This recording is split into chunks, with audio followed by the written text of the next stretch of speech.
복된 부활주일입니다. 죽음과 사망의 권세를 이기시고 다시 사신 우리 주님을 찬양합니다. 오늘 드려지는 예배 가운데 부활의 기쁨과 또 감격 그리고 부활의 소망으로 하나님께서 우리 가운데 충만하게 채워주시기를 간절히 바랍니다. 오늘 예배 가운데 나오신 모든 분들 주님의 이름으로 축복하고 하나님의 은혜로 충만한 은혜의 시간이 되시기를 바랍니다. 이 시간 사도신경으로 우리의 신앙을 함께 고백합니다. 전능하사 천지를 만드신 하나님 아버지를 내가 믿사오며 그 외아들 우리 주 예수 그리스도를 믿사오니 이는 성령으로 잉태하사 동정녀 마리아에게 나시고 본디오 빌라도에게 고난을 받으사 십자가에 못 박혀 죽으시고 장사한 지 사흘 만에 죽은 자 가운데서 다시 살아나시며 하늘에 오르사 전능하신 하나님 우편에 앉아 계시다가 저리로서 산 자와 죽은 자를 심판하러 오시리라. 성령을 믿사오며 거룩한 공회와 성도가 서로 교통하는 것과 죄를 사하여 주시는 것과 몸이 다시 사는 것과 영원히 사는 것을 믿사옵나이다. 아멘. 이 시간 찬양하며 하나님 앞에 나아가겠습니다.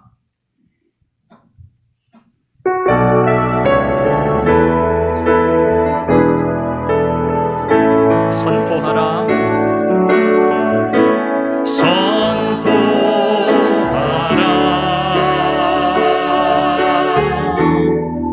부활하신 영광의 주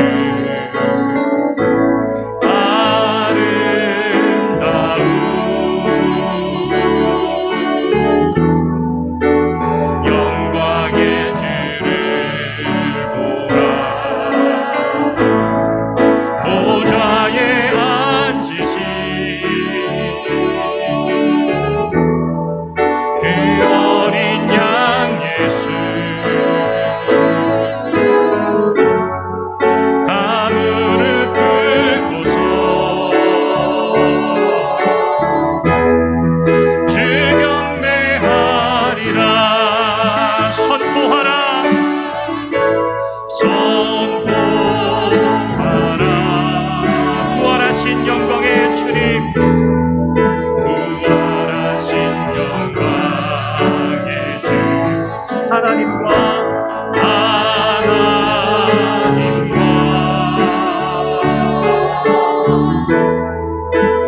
화목하게 하신 주 찬송과 존귀와 영광과 능력을 영원 영원토록 영원토록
보혈 십자가의 보혈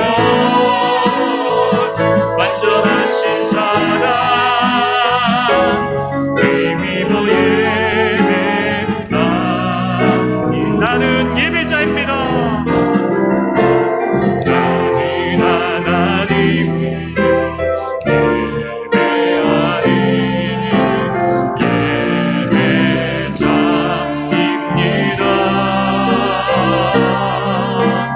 내가 서 있는 곳 어디서나 하나님을 예배합니다.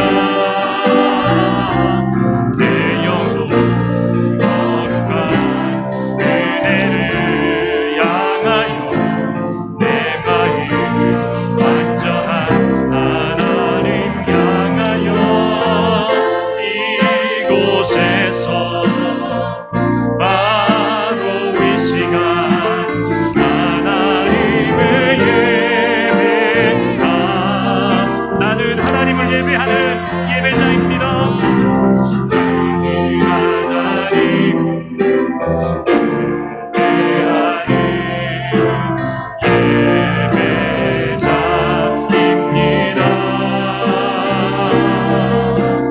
내가 서 있는 어디서나 하나님을 예배합니다.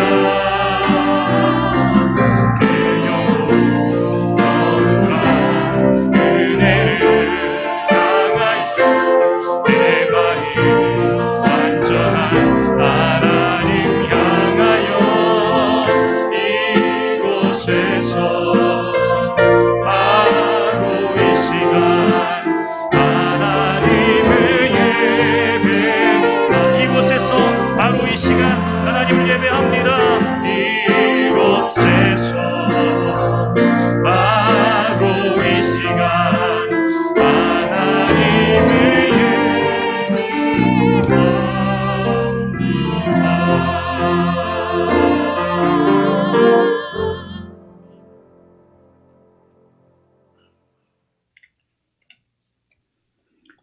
우주와 만물을 창조하시고 생명의 주인 되시는 하나님 아버지, 거룩한 부활 주일에 저희를 예배자로 부르시어 부활의 영광에 참여하게 하신 하나님께 감사를 드립니다. 오늘 이렇게 성도들이 같은 마음으로 주님의 부활을 기뻐하며 감격의 예배를 올려주오니 우리의 예배를 기뻐 받아 주시옵소서. 사망의 권세를 깨뜨리시고 생명의 길을 열어주신 부활의 주님, 부활의 능력이 저희들의 삶 가운데 충만케 임하시어 악한 어둠의 권세는 떠나가게 하시며 온전한 주님의 다스리심이 함께하여 주시옵소서.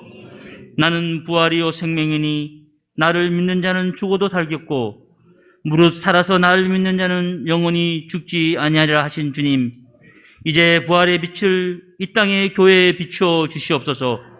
복음의 능력과 소금의 맛을 잃어가는 이 땅의 교회들이 다시금 소금과 빛으로 진리의 등대여 구원의 방주로 새롭게 거듭나게 하여 주시옵소서. 부활의 능력이 성도들의 가정에 나타나 주시기를 원합니다.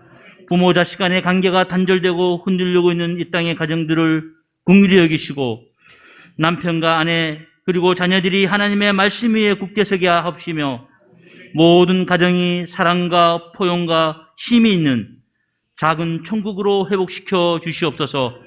부활의 기쁨을 이 나라와 이 민족 가운데 나타나 주시기를 기도합니다. 긍휼을 베푸시는 하나님 아버지, 참으로 혼란스러운 나라의 상황을 불쌍히 여겨 주시옵소서. 코로나19로 인하여 온 국민이 어려움을 겪고 있으며 정치적인 상황은 국내외적으로 많은 위기에 직면해 있습니다. 하나님 아버지, 이 나라를 하루속히 모든 어려움을 극복하고 하나가 될 수 있도록 강권적으로 역사하여 주시옵소서. 어려워진 국가 경제, 소득과 이념의 양극화, 세대 간의 단절과 꿈을 이루는 청년들, 물질 만능주의로 얼룩진 이 나라에 다시금 하나님의 공의가 강물처럼 흐르는 아름다운 나라로 일어서게 하여 주시옵소서. 부활의 은혜를 몸된 교회 가운데 충만히 부어주시길 원합니다. 믿음의 성숙과 어린나이에서부터 장년에 이르기까지 그리스도 안에서 신앙의 경고함이 날로 되어가는 교회 되게 하여 주시옵소서. 개인의 경건 생활을 통하여 날마다 변화되고 성숙되어 하나님의 말씀을 신뢰하고 순종을 열매맺는 복된 교회 공동체가 되게 하여 주시옵소서. 그리하여 우리 모두 성도들이 행복한 교회, 하나님을 기쁘시게 하는 교회가 될 수 있도록 인도하여 주시옵소서. 복된 주일을 맞이하여 살아계신 하나님의 말씀을 선포하시는 목사님에게 성령의 충만함을 다하여 주시옵소서. 전하시는 말씀을 통하여 살아계신 하나님의 뜻과 계획이 온전히 선포되게 하여 주시옵소서. 목사님의 가정을 지키시고 인도하셔서 감당하시는 목회 사역 가운데 하나님의 충만한 기름 부으심이 있기를 소망합니다. 동역하시는 모든 장로님들과 권사님 그리고 온 성도들에게 동일한 은혜를 더하여 주시며 감당하시는 모든 사역이 힘있게 진행될 수 있도록 인도하여 주시옵소서. 이 시간 영과 진리로 예배드리며 나아갈 때 우리의 예배를 기뻐 받아 주시옵소서. 사망 권세를 이기시고 다시 사신 우리 주 예수 그리스도의 이름으로 간절히 기도하옵나이다. 아멘.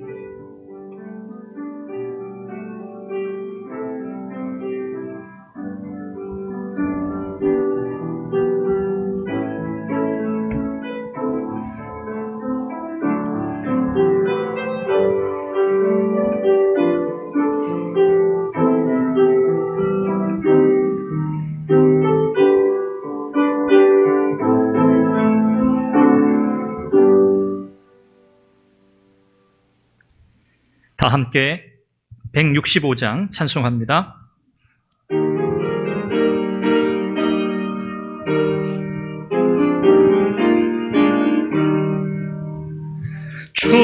주님께 영광 다시 사신 주 사망 권세 모두 이기시었네. 흰 옷 입은 천사 돌을 옮겼고 누우셨던 곳은 비어 있었네. 주님께 영광 다시 사신 주 사망 권세 모두 이기시었네. 부활의 주님 나타나시사 두려움과 의심 물리치셨네. 주의 교회 기뻐 찬송하여라. 다시 사신 주님 죽음 이겼네. 주님께 영광 다시 사신 주 사망 권세 모두 이기시었네. 생명의 임금 영광의 주님 주님 없는 삶은 헛될 뿐이라. 주의 사랑으로 세상 이기고 요단 건너 본향 가게 하소서. 주님께 영광 다시 사신 주 사망 권세 모두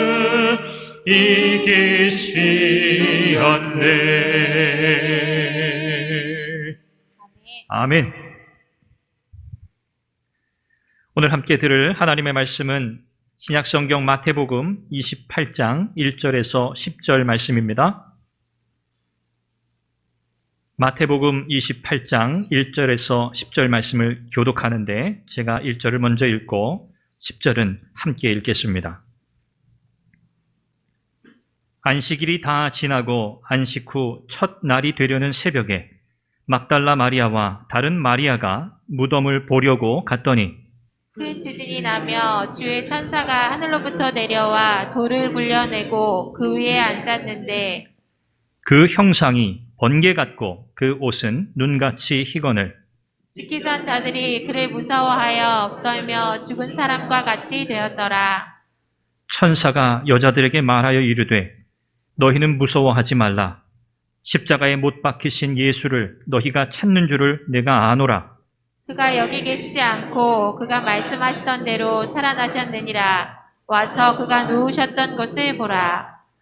또 빨리 가서 그의 제자들에게 이르되 그가 죽은 자 가운데서 살아나셨고 너희보다 먼저 갈릴리로 가시나니 거기서 너희가 배우리라 하라.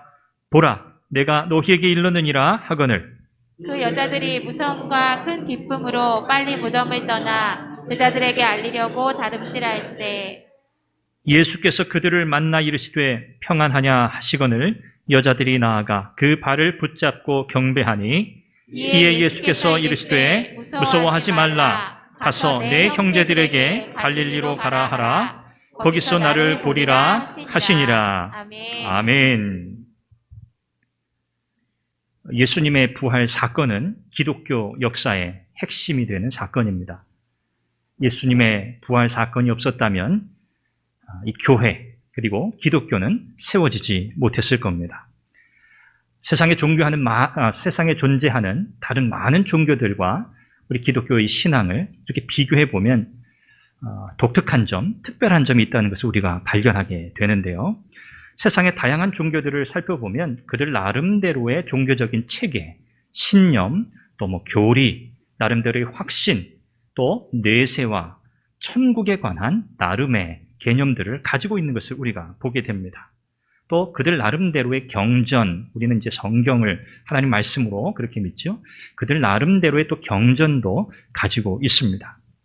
그런데 이 기독교가 다른 세상의 여타 다른 종교들과 다른 점, 독특한 점, 유일한 점, 그것이 무엇인고 하면 하나님이 사람이 되셨다는 사실입니다. 그리고 인간을 위해서 자기의 목숨을 버렸다는 것이고요. 그렇게 자기의 목숨을 버림으로 자기가 택한 자기 백성을 영원한 삶으로 옮겨놓으시고 그들을 영원토록 다스리시기 위해서 그 죽음의 권세, 사망의 권세로부터 다시 부활했다고 하는 사실입니다. 이것이 바로 기독교 신앙, 기독교만이 가지고 있는 유일한 독특한 내용이죠. 저와 여러분들은 모두 다 이 부활의 믿음, 부활의 신앙을 믿습니다. 그렇죠? 이것이 기독교를 기독교 되게 하고 우리의 믿음을 믿음 되게 하는 핵심이다라는 것을 여러분들이 마음에 꼭 기억하시면 좋겠습니다. 여러분, 세계 주요 종교들을 창시한 사람들, 그 종교를 추종하는 사람들이 때가 되면 순례의 길을 떠납니다. 어디로 찾아가나요? 그들의 무덤으로 찾아가요. 그들의 시신이 묻혀있는 무덤으로 찾아갑니다. 수많은 순례자들이 자기의 종교의 창시자들이 죽어서 묻혀있는 그 무덤에 찾아간다는 거예요. 그래서 그게 이제 순례 여행이 되는 것이죠. 자, 그런데 기독교는 어떻습니까? 그렇지 않습니다. 기독교가 다른 점이 또 여기에 있어요. 예수님의 무덤이 있습니까? 없습니까? 없어요. 후대에 사람들이 이것이 예수님의 무덤이다라고 해서 만들어 놓은 것은 있지만 예수님께서 죽으시고 장사되었던 그 무덤은 없어요. 더 중요한 사실이 뭡니까? 무덤이 있다 해도 그 무덤 안에 뭐가 없습니까? 시신이 없어요. 시신이 없어요. 왜요? 예수님이 살아나셨으니까. 할렐루야. 예수님이 부활하셨으니까 당연히 없죠. 시신이 있을 수가 없어요. 여러분, 기독교 신앙이 무엇이 다른지 우리가 분명하게 여기서 확인되지 않습니까? 예수 그리스도의 부활이 가지고 있는 독특성, 기독교 신앙만이 가지고 있는 진리입니다. 오늘 본문 말씀 마태복음 28장의 내용을 통해서 우리는 예수님이 어떻게 부활했는가 여기에 초점을 맞추는 게 아니고요. 예수님이 부활하셨다라고 하는 사실에 초점을 맞추려고 합니다. 그게 더 중요하거든요. 예수님이 살아나셨다. 팩트, 사실, 이 사실을 우리가 살펴보려고 해요. 마태복음을 쓰면서 마태가 바로 이 사실에 초점을 맞추어서 마태복음 마지막 장을 마무리하고 있어요. 오늘 이 말씀을 통해서 우리는 크게 세 가지를 살펴볼 것입니다. 첫 번째는 예수님의 부활 사건이 하나님의 초자연적인 권능으로 이루어진 일이다. 첫 번째 살펴볼 것이고요. 두 번째는 예수님의 부활 사건은 성경대로, 말씀대로 이루어진 역사적 사건이다 라는 점을 살펴볼 테이고, 마지막 세 번째는 바로 오늘 본문에 나타나는 예수님의 부활의 첫 목격자요 증인이었던 여인들을 통해서 오늘 예수 그리스도를 우리의 구주로 믿는 저와 여러분들에게, 오늘 이 땅의 교회에게 주님이 마지막으로 부탁하시는 그 마지막 말씀, 그 사명, 지상명령이 무엇인가를 다시 확인해 보면서 오늘 이 부활의 기쁨과 감격 가운데 하나님께서 주시는 큰 은혜를 누리기를 간절히 원합니다. 자, 우리 먼저 첫 번째 내용을 한번 살펴보죠. 예수님의 부활은 어떤 사건이라고요? 하나님의 능력으로 이루어진 사건이라는 사실입니다. 여러분, 이 사실을 믿으십니까? 부활은 사람이 꾸며낸 이야기가 아닙니다. 사람이 어떻게 술수를 사용해가지고 없었던 일을 만든 사건이 아닙니다. 이것은 하나님, 온 세상의 창조주이신 전능하신 그 하나님께서 예수 그리스도를 죽음에서 다시 살려내신 사건이라는 이야기입니다. 예수님을 십자가에 못 박혀 내어주었던 이 종교 지도자들, 여러분 기억하시죠? 대제사장들, 서기관들, 이 사람들이 예수님을 십자가에 못 박고 예수님을 무덤에 집어넣은 후에 한 가지 말이 떠올랐어요. 그 말이 뭐냐면 예수님께서 살아계실 때 하셨던 말씀이에요. 마태복음 27장에 기록되어 있는데, 그들이 생각하니까 내가 사흘 후에 다시 살아나리라 하시던 말씀이 떠오르는 거예요. 종교 지도자들이 내가 사흘 후에 다시 살아나리라. 그러니까 뭐 이 종교 지도자들이 예수님이 다시 살아나리라고 믿었겠습니까? 많은 그 말이 마음에 걸렸던 거죠. 그래서 빌라도를 찾아가서 군사들을 좀 내달라고 합니다. 그래서 예수님을 묻어놓은 그 무덤을 좀 경계하도록 경비병을 세워서 지키도록 요청을 해요. 그래서 빌라도가 경비병, 군사를 내어주죠. 뿐만 아니라 그 예수님의 시신을 넣어놓은 그 무덤, 그 입구를 어떻게 하죠? 큰 돌로 막아놓습니다. 큰 돌로 막아놓았어요. 여러분, 이 돌이 어느 정도 무게가 되는 돌이라고 여러분 상상을 혹시 해보신 적 있으신가요? 어느 정도 돌일까? 예수님의 그 시신을 넣어놓은 무덤 입구를 막아놓은 돌은 어느 정도 사이즈일까? 무게만 대략 2톤 되는 돌입니다. 네, 움직일 수 있어요, 없어요? 없어요. 네, 꿈쩍도 안 하는 돌이에요. 2톤여 이 무게에 해당하는 큰 돌을 그 입구에 딱 막아 놓았습니다. 누구도 이 돌을 옮겨 놓을 수 없는 완전 철통 경계죠. 철통 경계. 누구도 뚫을 수 없어요. 경비병까지 딱 세워놨어요. 이런 상황이에요. 바로 이런 상황 속에서 오늘 본문은 예수님을 사랑하던, 예수님을 사모하던 두 여인을 소개합니다. 이 두 여인은 한 사람은 막달라 마리아고요. 또 다른 마리아라 이렇게 소개하는데 야고보의 어머니 마리아, 그렇게 다른 복음서에 소개하고 있죠. 이 두 여인이 예수님이 장사된 그 다음날 새벽에 예수님의 무덤을 찾아갑니다. 오늘 성경은 무엇이라고 기록하냐면 예수님의 무덤을 보려고 이렇게 표현해요. 예수님의 무덤을 보려고. 마가복음이나 누가복음에 보면 이 여인들이 무엇 때문에 갔는지 목적을 정확하게 말씀해요.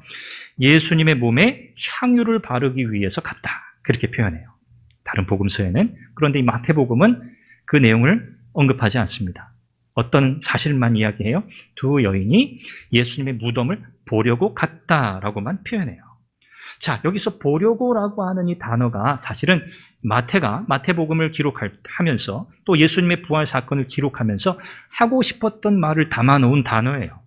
보려고라고 하는 이 데오레오라고 하는 이 헬라 이 동사는 지금 이 예수님의 무덤을 경비병들이 철통 경계하고 있는, 그래서 또 큰 돌로 그 입구가 막혀 있어서 전혀 누구도 침범할 수 없는 그런 상황을 묘사하고 강조하기 위해서 이 데오레오라고 하는 보려고, 본다라고 하는 단어를 여기 사용하고 있는 거예요. 지금 어떤 상황을 강조하고 있다고요? 예수님의 무덤은 철통같이 지켜지고 있다. 이 사실을 지금 강조하는 거예요. 개미 새끼 한 마리도 들어갈 수 없도록 삼엄하게 지켜지고 있는 상황을 부각시키고 있는 거죠. 만약에 이 두 여인이 다른 복음서에서 이야기하는 것처럼 예수님의 몸에 향유를 바르러 왔다고 해도 그럴 수 있을까요? 없을까요? 향유를 바를 수가 없어요. 왜요? 2톤이나 되는 무게가 나가는 돌을 이 두 여인이 어떻게 옮겨요? 또 옮기도록 경비병들이 허락을 하겠습니까? 불가능한 일이에요. 할 수 없었어요. 이 여인들이 아무리 자기가 어떤 목적을 가지고 예수님의 무덤에 왔다 해도 그 일은 실행 불가합니다. 또 예수님의 무덤이 큰 돌로 봉인이 되었다라고 하는 이 내용은 다른 복음서에 기록되어 있지 않고 마태복음만 기록하고 있어요. 큰 돌로 그 입구가 막혀 있다는 이 내용을요. 다시 말해서 마태는 지금 예수님의 부활 사건을 소개하면서 예수님의 부활 사건이 사람으로서는 결코 할 수 없는 일이라는 것을 이야기하면서 누구만이? 전능하신 하나님만이 그분의 초자연적인 그 능력으로만 이 일을 이루실 수 있는 사건이라고 이야기하고 있는 거예요. 하나님의 권능으로만 이루어질 수 있는 사건, 이것이 바로 예수 그리스도의 부활 사건이라는 거죠. 여인들이 무덤가에 도착하기에 앞서서, 오늘 본문에는 그렇게 묘사되어 있지 않지만 그 본문의 의미를, 원어적 의미를 따라가면 여인들이 이 무덤에 도착하기 전에 큰 지진이 났어요. 큰 지진이 일어났는데 여기 지진이 일어났다고 하는 이 동사, 이 단어, 이 지진이라고 하는 단어도 중요한 메시지를 던져줘요. 이 지진이라고 하는 이 단어는 하나님의 신현, 그러니까 하나님이 이 땅에 나타나시는 그 모습, 이것을 묘사하는 단어예요. 지진, 진동, 이것은 하나님이 지금 여기에 임하셨다라고 하는 그런 사인이라는 거죠. 여기에 지진이 일어났어요. 예수님의 부활 사건에 바로 하나님의 신현을 상징하는 지진이 일어났다는 거예요. 다시 말해서 지금 이 지진도 무엇을 강조합니까? 예수님의 부활 사건에 지금 하나님께서 개입하고 계신다는 것을 강조하는 거예요. 하나님의 임재가 있다. 하나님의 능력이 지금 예수 그리스도를 죽음으로부터 다시 살려내셨다. 이것을 강조하기 위해서 지진이 일어났다고 지금 이야기하고 있습니다. 그 이어지는 2절 말씀은 지진이 왜 일어났는가 그 이유를 사실은 설명해 줘요. 오늘 우리가 읽은 개역 성경에는 큰 지진이 나며 주의 천사가 하늘로부터 내려와 이렇게 되어 있어요. 그런데 원래는 어떻게 되어 있냐면 원문에는 큰 지진이 났다. 왜냐하면 주의 천사가 하늘로부터 내려와 돌을 옮겨 놓았기 때문이다. 이렇게 되어 있어요. 그러니까 지진이 일어난 이유를 구체적으로 설명해 주는 거예요. 하나님의 권능, 하나님의 명을 따라서 천사가 어떻게 해요? 예수님의 무덤 그 입구 막아놓은 큰 돌을 옮겨 놓았기 때문에 큰 지진이 일어났다. 이렇게 묘사하고 있는 거죠. 오늘 본문 이 말씀에서 천사가 돌을 굴려내고 어떻게 하고 있나요? 돌 위에 앉아 있다. 그렇게 묘사합니다. 천사가 돌을 굴려내고 돌 위에 앉아 있어요. 자, 이 돌 위에 앉아 있다고 하는 것은 계속해서 지금 앉아 있는 상태를 묘사해 주고 있는 것인데 이 돌 위에 앉아 있는 이 천사의 모습, 그 형상이 어떻다고 묘사하죠? 번개 같고 그 옷이 눈같이 희다. 이렇게 묘사해요. 번개 같고 옷이 눈같이 희다. 이것은 이 천사가 지금 무엇을 드러내고 있는 거냐면 부활하신 예수님의 영광, 그분의 신성, 이것을 지금 드러내고 있는 거예요. 그 모습을 묘사하고 있는 표현이 바로 천사가 번개 같고 그 옷이 눈같이 희다는 모습을 통해서 전하고 있는 메시지라는 거죠. 여러분, 천사가 생각해 보세요. 돌을 굴려내야만 예수님이 부활하실 수 있었을까요? 어떻게 생각하세요? 천사가 예수님이 부활하려면 돌을 누군가가 치워야 돼. 맞아요? 틀려요? 헷갈리세요? 예수님이 지금 무덤 안에 갇혀 계시는데 시신이 뉘어져 있잖아요. 그 앞에 2톤 되는 돌로 막아놨어요. 그럼 예수님이 부활하셔서 나오시려면 어떻게 해야 돼요? 넘어가셨네. 예수님은 돌을 치워야 나오실 수 있는 분이 아니에요. 그렇죠? 돌이 있든 없든 상관이 있어요, 없어요? 상관없어요.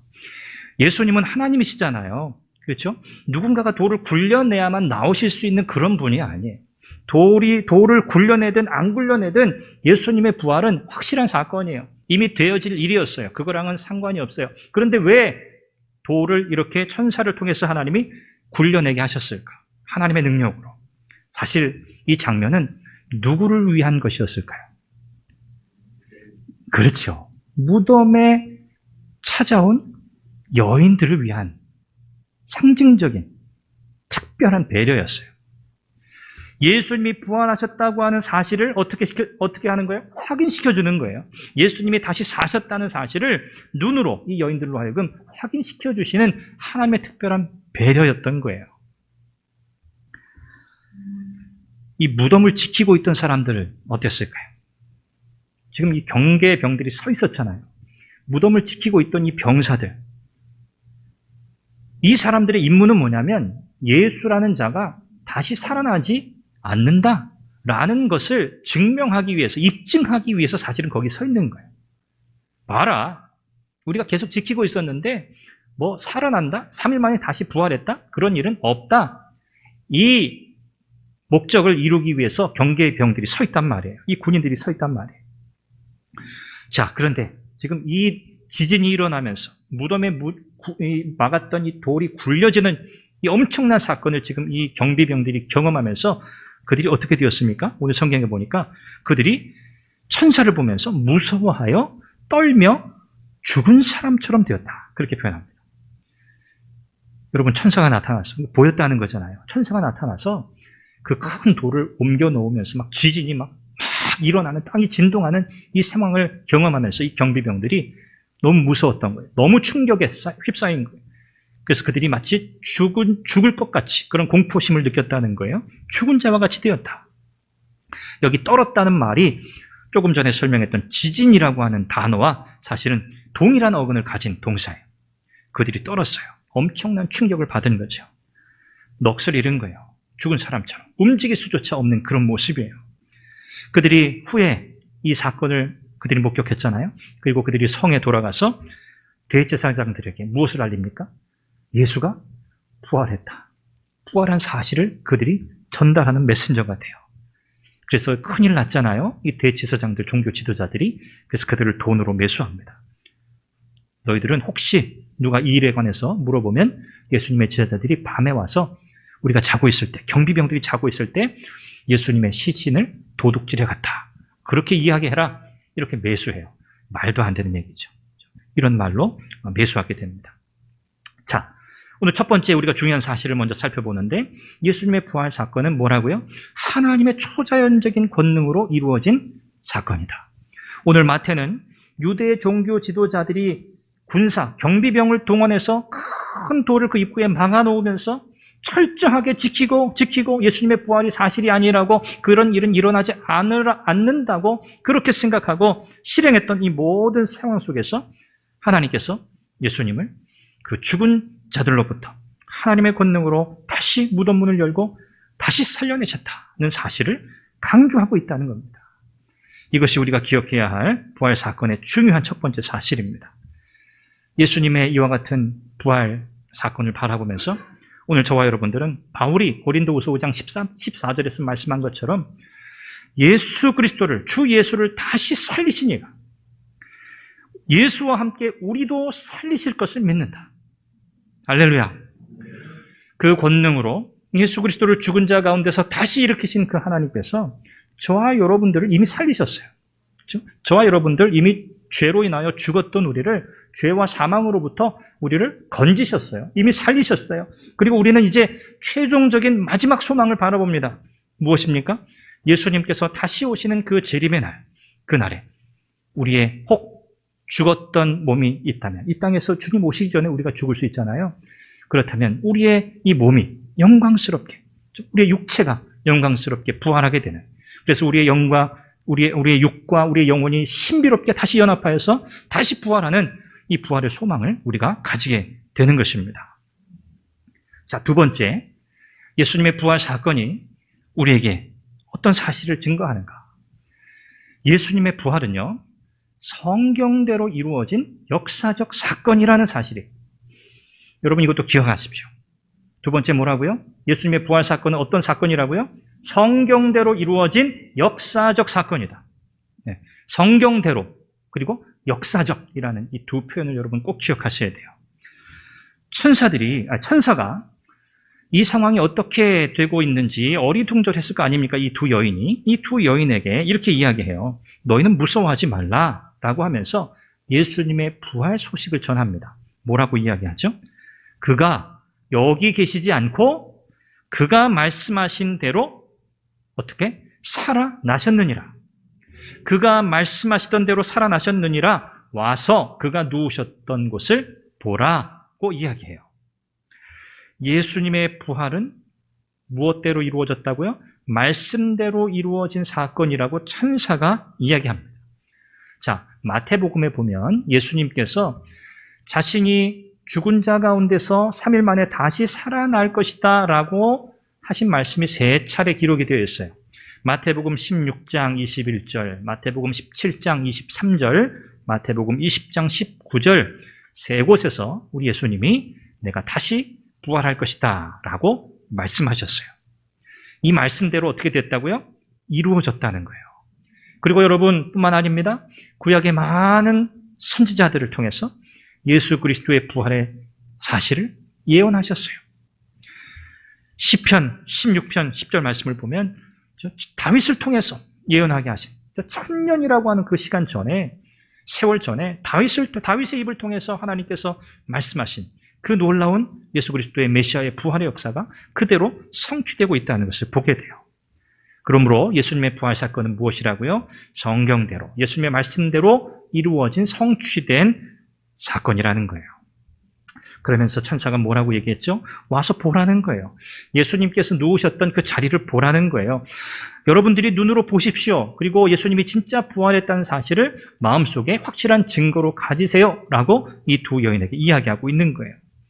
이 두 여인이 어떻게 합니까? 천사의 말대로 가서 그 자리가 비었다는 것을 확인해요. 이로써 이 두 여인은 예수님의 부활의 증거를 처음으로 목격한 여인이 된 것입니다. 여러분, 세상에는 예수님의 이 부활 사건을 부인하는 사람들이 너무 많습니다. 예수님의 부활 사건의 역사성을 의심하는 사람들도 굉장히 많이 있습니다. 너무나 많은 주장들이 있어 왔어요. 지금도 있지요. 참 들으면 참 이건 넌센스다, 이건 말이 안 된다 싶을 이런 내용들이 참 많이 있어요. 여러분이 들어보셨음직한 몇 가지 주장들이 있어요. 도적설이라는 게 있습니다. 도적설. 예수님의 제자들이 예수님의 시신을 도적질해 놓고 숨겨 놓았다. 그리고 예수님이 부활하셨다고 이야기했다. 도적설이라는 거예요. 여러분, 아까 말씀드린 것처럼 훔쳐갈 수 있어요, 없어요? 불가능해요. 사람이 돌을 옮길 수 없어요. 그렇죠? 그래서 도적설이라고 하는 이런 주장은 터무니없는 이야기예요. 또 기절설이라는 게 있어요. 기절설. 예수님이 진짜 죽은 게 아니라 그 십자가의 고통이 너무 고통스러워서 기절했다가 깨어났다는 거예요. 한편으로는 이해가 될 것 같기도 하고, 네.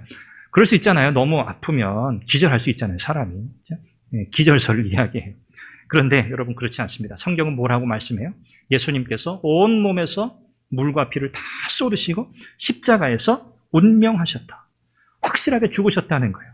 그리고 장사까지 지내게 되었다. 예수님의 죽음을 확실히 성경은 말씀해요. 자, 또 어떤 주장이 있냐면 환상설이라는 게 있어요. 환상설. 이건 뭐냐면 예수님의 제자들이 너무 힘들잖아요, 마음이. 사랑하던 주님이 돌아가셨으니 얼마나 속상하고 낙심이 돼요. 그러니까 마음속에 너무너무 주님을 사랑하고 사모하는 그 마음이 너무 지나쳐서 예수님이 죽은 것, 다시 살아난 것처럼, 그렇죠? 예수님이 죽었다가 다시 살아난 것처럼 그렇게 환상처럼 보았다. 이런 환상설을 이야기하는 사람들도 있어요. 그러나 이 이야기도 터무니없는 이야기예요. 예수님은 그냥 마음속에 이미지로 상상으로 그려낸 그런 부활이 아니에요. 예수님은 한 번에 500여 명이나 되는 사람들이 객관적으로 주님을 볼 수 있도록 예수님은 부활하셨어요. 옥스퍼드 대학교의 영국의 옥스퍼드 대학교의 역사학 교수였던 이 토마스 아놀드라는 분이 있는데 이분이 이렇게 예수님의 부활 사건에 대해서 이야기해요. 예수님의 부활 사건보다 더 완전한 증거에 의해서 입증된 사건은 인류 역사에 하나도 없다. 무슨 말이죠? 예수님의 부활 사건에 대한 증거, 이 증거가 너무너무 분명하고 확실하다는 거예요. 인류 역사에 이만큼 확실한 증거를 가진 사건은 없다라고 그렇게 이야기해요. 또 기독교를 아주 철저하게 아주 혐오하고 아주 반대하던 아주 무신론자 중에 한 사람이었던 조시 맥도웰이라는 분이 있습니다. 조시 맥도웰. 이분은 이제 대학생 때 예수님의 부활 사건에 대해서 이미 아주 혐오스러운 그런 생각을 가지고 있었어요. 그래서 내가 이거 가짜다, 이거는 진짜가 아니라는 것을 입증하기 위해서 1000시간을 연구해요. 예수님의 부활에 관해서. 그리고 이분이 예수님의 부활 사건을 철저하게 자기가 할 수 있는 최선을 다해서 연구한 결과가 무엇인가? 이렇게 이야기합니다. 고백해요. 이분이 결국은 이제 예수님을 믿게 되죠. 놀랍게도 나는 기독교를 논박할 수 없었다.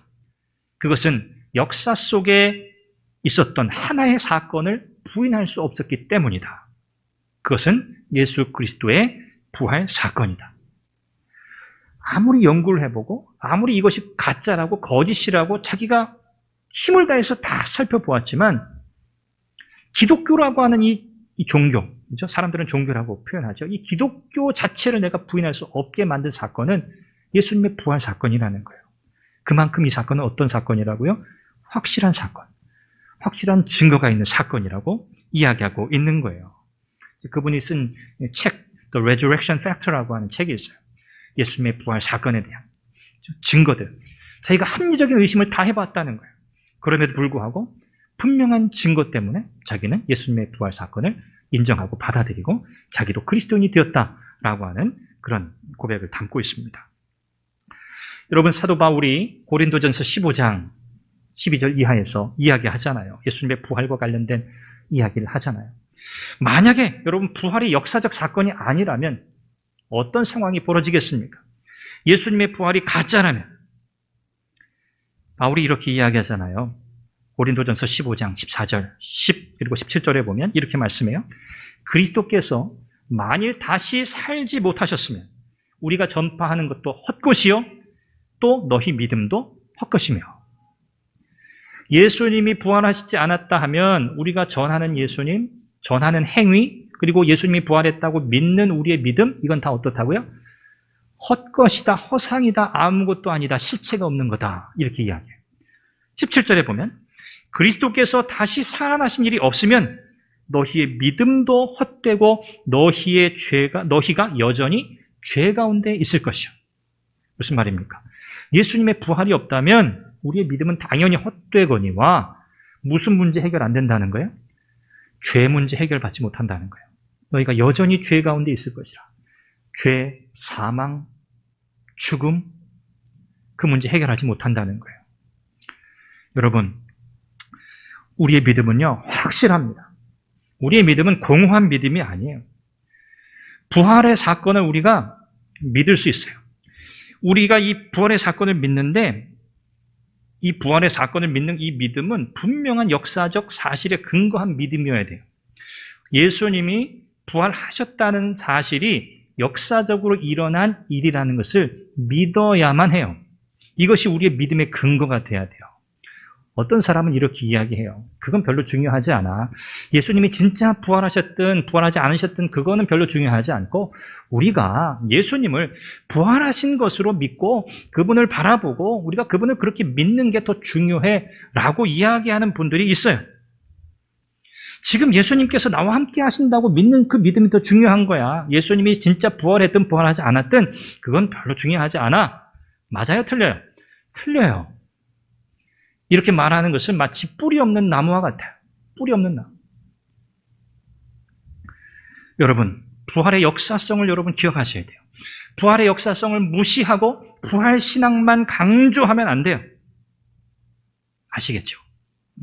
예수님의 부활은 어떤 사건이라고요? 역사적 사건이다. 역사적 사건이다. 성경대로, 예언대로 이루어진 성취된 사건임을 믿으시기를 바랍니다. 이렇게 믿어야 우리의 삶의 변화가 일어나요. 현재의 삶뿐만 아니라 우리의 미래의 삶에도 변화가 일어나게 되어 있는 거예요. 그래서 바울이 이렇게 권면하는 이 말씀이 우리의 삶 속에 그대로 이루어지게 돼 있어요. 고린도전서 15장 58절에 이렇게 이야기해요. 견고하며 흔들리지 말며 항상 주의 일에 힘쓰는 자들이 되라. 이런 그리스도인이 되려면 무엇에 대한 확신이 있어야 된다고요? 예수 그리스도의 부활에 관한 확실한 믿음. 예수님이 다시 사셨다는 이 역사성, 그리고 그 다시 사신 예수 그리스도를 나의 구주로 믿는다고 하는 이 실존적인 믿음이 더불어 있어야 한다는 사실을 기억하시길 바랍니다. 이제 마지막 세 번째인데요. 여인들을 통해서 마태가 마태복음에서 마지막 28장을 마무리하면서 예수님의 부활 사건을 기록하는데 이 부활 사건에 두 여인을 등장시켰죠. 그리고 두 여인이 하고 있는 지금 중요한 역할이 있어요. 그 역할은 결국 오늘 이 말씀을 읽고 있는 당시에는 예수님의 제자들을 향한 것이었고 오늘 이 말씀을 읽고 있는 마주하고 있는 저와 여러분들에게 주시는 주님의 사명의 메시지가 담겨 있다는 것을 여러분 우리가 확인하게 됩니다. 세 번째는요. 부활의 목격자는 부활의 증인이 되어야 한다는 사실입니다. 부활의 목격자는 부활의 증인이 되어야 돼요. 저와 여러분들은 예수 그리스도의 부활을 눈으로 보았습니까? 보지 않았습니까? 우리는 우리의 육체의 눈으로 예수님이 다시 사신 것을 본 적이 없어요. 그러나 우리는 어떻게 예수 그리스도께서 다시 사셨음을, 부활하셨음을 우리가 믿습니까? 이거 믿으려고 믿어지는 게 아니에요. 그렇죠? 죽은 자가 살아났다고 하는 이 우리의 세상에는, 인간 세상에는 있을 수 없는 이와 같은 일을 어떻게 우리가 이성적으로, 합리적으로 받아들일 수 있어요? 불가능합니다. 하나님께서 우리에게 허락하시는 믿음이 아니고서는 이 예수 그리스도의 부활의 사건을 우리가 받아들일 수 없어요. 저와 여러분들 안에 예수님의 부활에 대한 확실한 믿음이 있다는 것은 하나님의 은혜인 줄 믿습니다. 하나님이 저와 여러분들 안에 믿음을 주신 거예요. 그렇죠? 그 믿음으로 인해서 우리가 거듭난 것이고 그 믿음을 통해서 우리는 예수 그리스도의 십자가의 죽음뿐 아니라 예수 그리스도의 부활까지도 우리는 믿음으로 바라보고 있는 겁니다. 천사의 말을 듣고 두려움과 또 한편으로는 기쁨이라고 하는 이 복잡한 감정의 이 두 여인이 아마 가슴이 터질 것 같았을 거예요. 도대체 지금 이 상황이 무엇이지? 예수님께서 다시 살아나셨다고? 자신들의 눈으로 그 빈 무덤을 확인한 이 여인들의 심장이 얼마나 두근두근 뛰었겠습니까? 그리고 천사는 이 여인들로 하여금 가서 제자들에게 예수님이 다시 살아나셨다는 사실을 전하라고 이야기해요. 제자들에게 빨리 가라는 거죠. 이 두 여인이 예수님의 제자들에게로 달려갑니다. 달려가요. 너무나 놀랍고 너무나 복된 소식이었기 때문에 여러분 그 여인이었다면 여러분 심정이 어땠을까 한번 이입을 해보세요. 내가 지금 그 현장에서 예수님의 부활 소식을 천사로부터 들은 그 여인이었다면 내 심정이 어땠을까? 제자들을 향해서 지금 다름질하고 있는 그 여인의 마음속에는 어떤 마음이었을까? 이 복된 소식을 빨리 전해야겠다. 제자들이 지금 어떻게 하고 있어요? 예루살렘 성에 한 곳에 이런 표현은 좀 그렇지만 처박혀서 지금 두려워하고 낙심하고 있어요. 예수님이 돌아가셨다고 하는 사실 때문에 제자들은요 지금 낭망하고 있는 상태예요. 그러니 여인들의 마음이 어떻겠어요? 지금 제자들이 이 사실을 알지 못하고 낙심해서 있는데 우리가 빨리 가서 이 소식을 전해야지 라는 이런 마음이었을 거예요. 그렇겠죠. 여러분 같아도 그러시겠죠. 그런 마음이에요. 이것이 복음 전하는 자의 마음이어야 할 줄 믿습니다. 이것이 복음 전하는 사람의 마음이어야 돼요. 야, 이 소식을 듣지 못하고 낭망하고 있는 저 제자들, 그들에게 빨리 이 부활의 소식을 전해야지. 다름질하는 여인들의 그 마음을 저와 여러분들이 가지게 되기를 바랍니다. 우리를 위해서 죽으신 예수님께서 죽음으로 끝난 게 아니다. 그분이 말씀하셨던 것처럼 무덤에서 죽음에서 다시 살아나셨다. 그분이 하셨던 부활의 약속을 지키셨다. 그리고 우리의 구원을 이루셨다는 이 복된 소식을 저와 여러분들의 삶을 통해서 증거할 수 있기를 간절히 바랍니다. 부활하신 주님께서 제자들을 향해서 다름질하고 있는 그 여인들, 그 도중에 주님이 나타나셨어요. 그리고 여인들을 만나세요. 그리고 예수님께서 하신 말씀이 뭐죠? 예수님이 뭐라고 말씀하세요? 평안하냐, 이렇게 말씀하세요. 평안하냐. 이 여인들에게 예수님이 하신 첫 마디는 평안하냐라는 말씀이에요. 여러분이 평안하냐라고 하는 이 말씀을 오늘 우리가 이 성경을 통해서 이렇게 보면 예수님이 마치 이 두 여인의 안부를 물으시는 것 같은 그런 표현이에요. 평안하냐? 평안합니까? 평안하세요? 이런 표현이잖아요. 그런데 이 표현은요, 의문문이 아니에요. 물어보는 표현이 아니에요. 평안하냐? 아니냐? 이걸 묻는 표현이 아니라고. 이 평안하냐라고 하는 이 여기에 사용된 카일레테라고 하는 이 헬라 단어는 명령형 동사예요. 명령형 동사. 그리고 그 의미가 평안한 것을 묻는 것이 아니라 너희는 기뻐하라는 명령이에요. 전혀 의미가 다르게 다가오죠. 평안하냐 안부를 묻는 말씀이 아니라 주님, 부활하신 주님께서 이 여인에게 나타나셔가지고 뭘 이야기하세요? 너희는 기뻐하라. 너희는 기뻐하라. 영어 성경에도 이렇게 번역본을 이렇게 보면 기뻐하라라고 번역한 성경이 별로 없어요.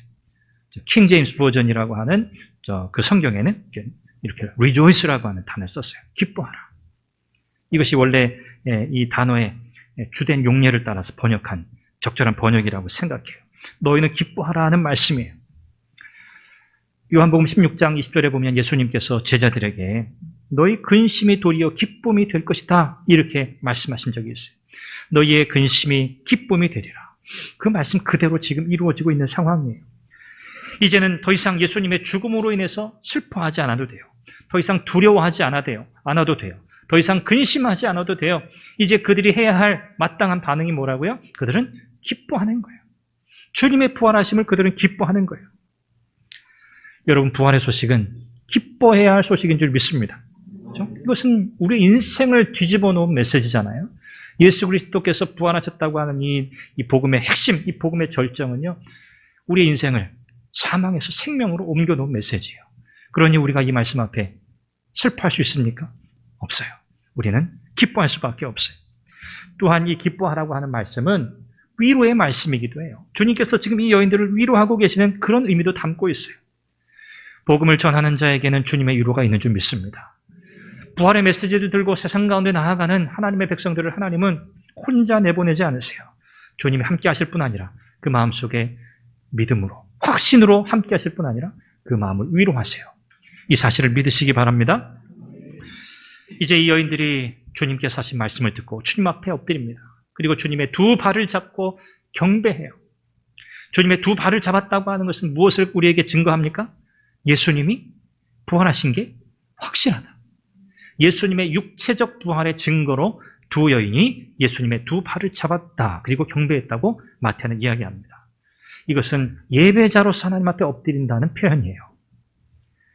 그리고 예수님께서는 이 여인들에게 7절에서 천사가 이야기했던 것과 똑같이 말씀해요.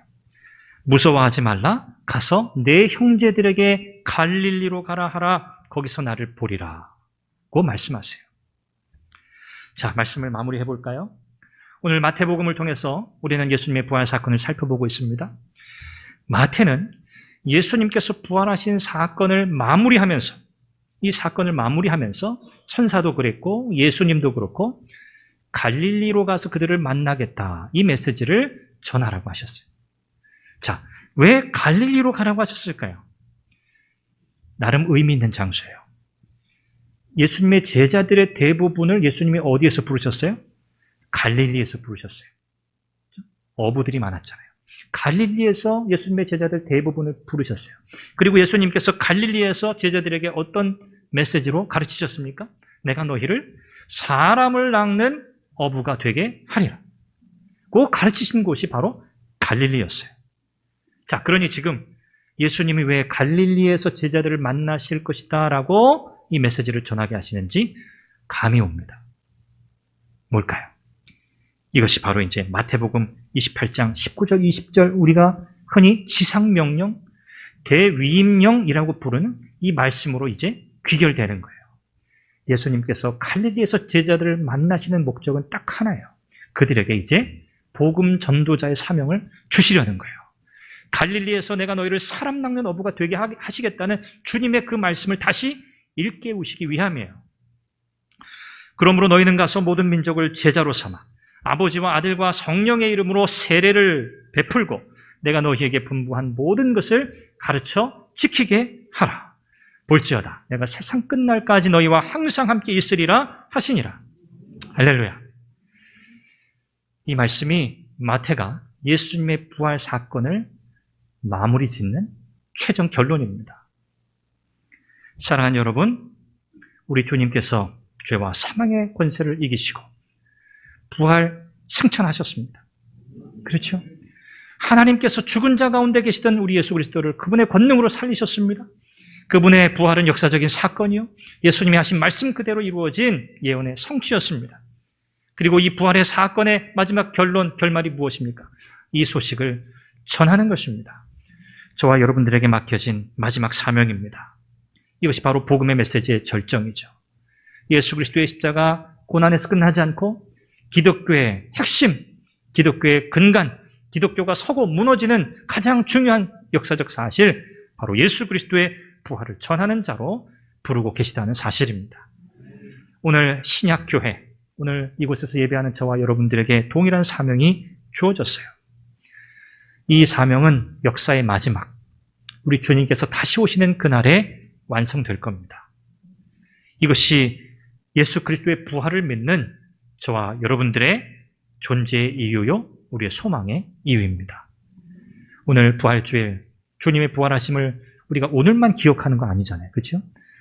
예수님이 부활하셨다는 사건을 1년에 딱 한 번 이 부활주일 우리가 기억하기 위해서 오늘 이 예배를 드리는 것이 아닙니다. 예수 그리스도의 부활은 날마다 우리에게 묵상되어져야 하는 복음의 핵심인 줄 기억하시기 바랍니다. 오늘도 하나님께서 이 말씀을 통해서 우리의 마음속에 예수 그리스도의 부활을 믿는 이 믿음과 소망을 더 단단하게 해주시길 바라고요. 오늘 우리의 마음속에 이 부활의 복음을 많은 사람들에게, 아직도 이 복음의 메시지를 듣지 못한 이들에게 우리가 증거하고 전할 수 있는 그런 마음을 우리 안에 더 간절히 부어주시길 바랍니다. 그리고 그런 기회를 또 우리에게 열어주시길 바랍니다.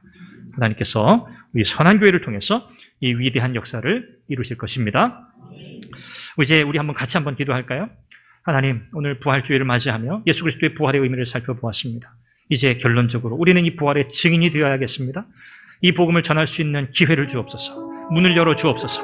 하나님, 담대함을 주옵소서. 내게 용기를 주옵소서. 나를 구원한 이 십자가의 복음, 이 부활의 복음을 힘있게 나의 가족에게, 친구에게, 이웃에게 전할 수 있도록 성령 하나님 역사해 달라고.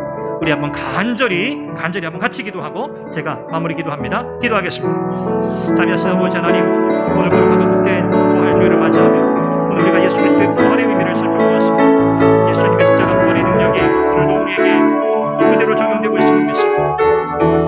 예수님은 하나님의 권능 가운데, 예수님의 부활은 하나님의 권능으로 이루어진 사건이고, 예수 그리스도의 부활은 하나님께서 말씀하신 대로 성령대로 이루어진 역사적 사실인 것을 믿습니다.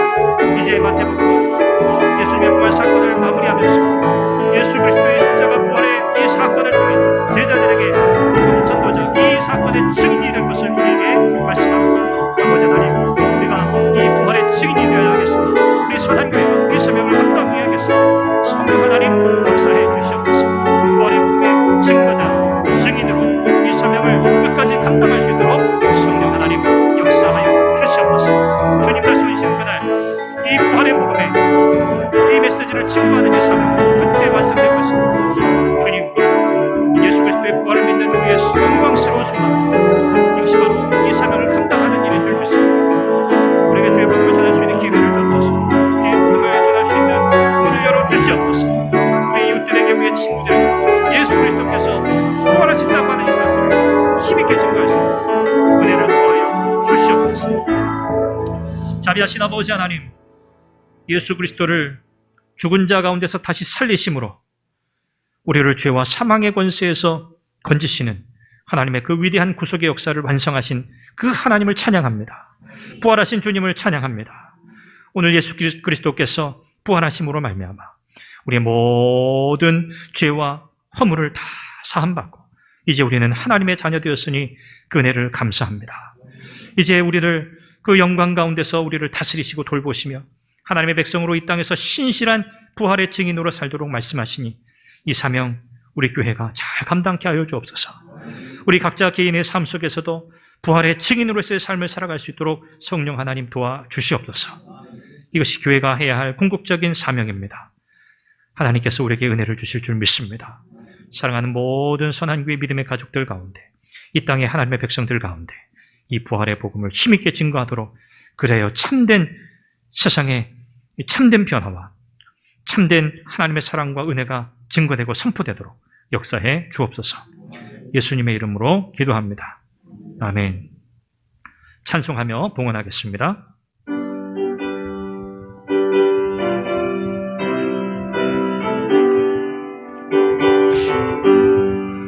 나의 영원하신 기억 생명보다 귀하다. 나의 갈 길 다가도록 나와 동행하소서. 주께로 가까이 주께로 가오니 나의 갈 길 다가도록 나와 동행하소서. 세상 부귀 안일함과 모든 명예 버리고 험한 길을 가는 동안 나와 동행하소서. 주께로 가까이 주께로 가오니 나의 갈 길 다가도록 나와 동행하소서. 어두운 골짜 지나가며 험한 바다 건너서 천국문에 이르도록 나와 동행하소서. 주께로 가까이 주께로 가오니 나의 갈 길 다가도록 나와 동행하소서.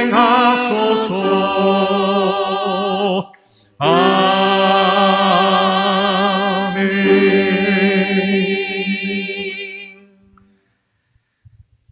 자비하신 아버지 하나님, 우리에게 베푸신 은혜와 사랑을 기억합니다.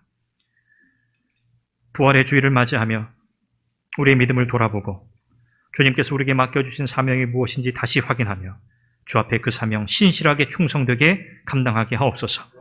이 사명 감당하며 이 세상 살아가기 위하여 하나님께서 우리에게 허락하신 놀라운 은혜와 복을 다시 한번 기억하며 감사합니다.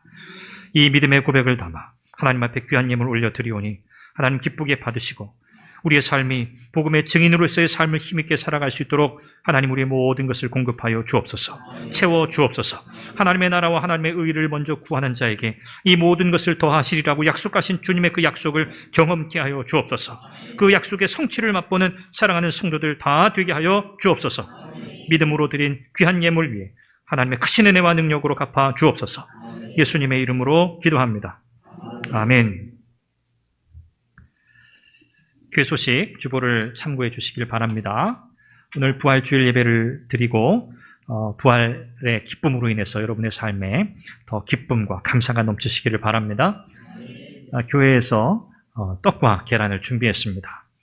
여러분들이 부활의 기쁨과 소망 가운데서 더 감사하게 이 음식들을 또 나누시면 좋겠습니다. 새벽 기도의 시간을 변경합니다. 기존에 5시 20분이었는데요. 이제 6시로 변경합니다. 하지만 거리두기, 사회적 거리두기 단계가 조정될 때까지는 지금 해오던 대로 그렇게 홈페이지를 통해서 또 채널을 통해서 새벽 말씀을 계속 여러분들에게 전해드리도록 하겠습니다. 함께 쓰는 시편, 우리가 시편 나누어서 썼잖아요.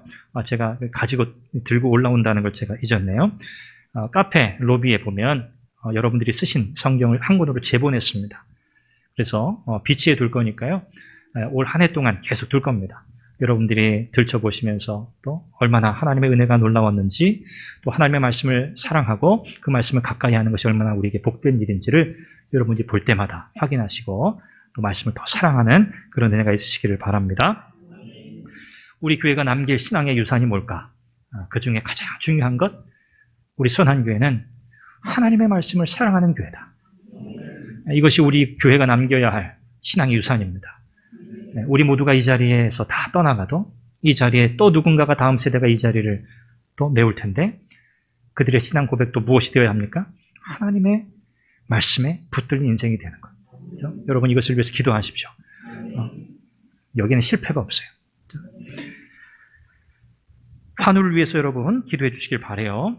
우리 교회 또 우리 가족들 가운데 또 뜻하지 않게 또 갑작스럽게 여러 가지 질병에 또 질환으로 어려움을 겪는 분들이 계십니다. 여러분 기억하시고 함께 기도해 주시길 바라고요. 또 함께 교회에 알리고 기도하기를 원하시는 분들은 저에게 셀 리더를 통해서든 또 개인적으로든 말씀해 주세요. 그러면 주보에 공지하고 같이 함께 기도하도록 하겠습니다. 오늘 혹시 우리 교회에 우리 현장 예배 방문하신 분이 계신가요? 계십니까? 네. 네. 환영합니다. 네, 우리 박수로 한번 환영하죠. 네. 잘 오셨습니다. 네. 감사합니다. 이제 우리 마지막 결단 찬양 드리고 제가 축도함으로 마치겠습니다. 결단 찬양이 바뀌었습니다.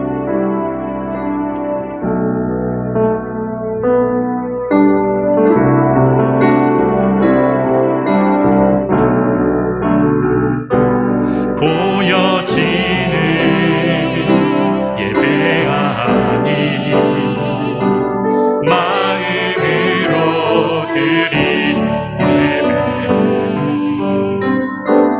노래하는 찬양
말씀 앞에 순종하는 삶의 예배 드리기 원하네.